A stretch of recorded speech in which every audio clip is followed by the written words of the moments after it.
खाली महांगा नुह कटक जाजपुर केन्द्रापड़ार महांगा एवं जाजपुर बर्चणा केन्द्रापड़ा महाकालपड़ा निर्वाचन मंडलीर मध्य प्रांत दे गोबरी ड्रेनेज कट जाइछि। विगत सरकार रे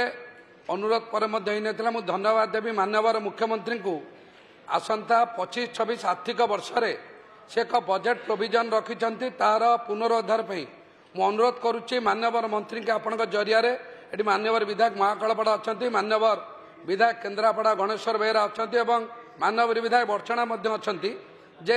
एटा नदीर मान्यता देवाई बहुत दिन दाबी अच्छी एटा दाबी भारत सरकार पाखे ओडिशा सरकार रखंतु एवं जेतिकी बजेट प्रोविजन 2025-26 रे गोबरी ड्रेनेज कट में रही तार आउ टिके अधिका बजेट देले कहीं आम ब्लॉकर 37टा पंचायत रु 22टा पंचायत प्रति वर्ष बन्यारे गोबरी मईजरा क्षतिग्रस्त होची। मु अनुरोध करुच्ची माननीय मंत्री के आपण मान जरिया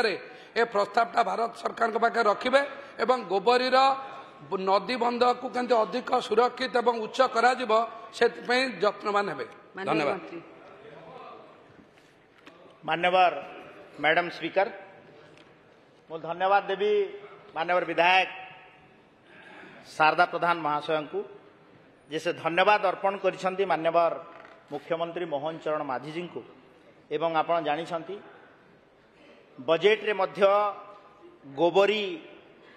ये जो आयकट एरिया पाई 2025-26 रे स्पेशली बजेट रो प्रोविजन करा हिची एवं जेतेबेले डीपीआर प्रस्तुत हबो निश्चित भाव रे आपणकर इनपुट मध्य निया जिवो एवं ताकू आमे कार्यकारी करिया पाई जल संपद विभाग निश्चित भाव रे प्रयास करिवो।